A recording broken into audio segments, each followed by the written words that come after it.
Dana 16. listopada učenici naše škole okupili su se u školskom dvorištu kako bi obilježili Svjetski dan kruha.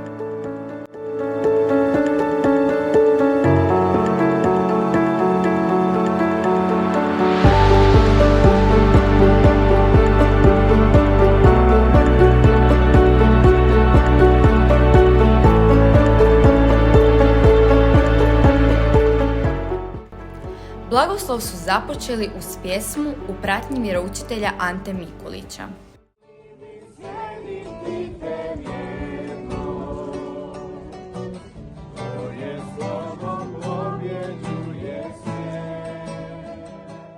Trebalo nahraniti. I šta su rekli učenici? Poslovi, onda malo po malo, korak po korak i onda se sve riješi. Sve se riješi.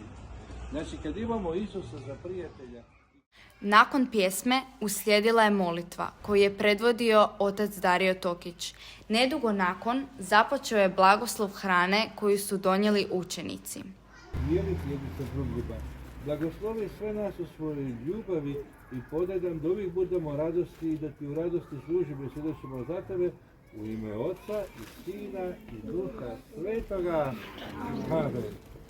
Bon appetit. Dobar tijek.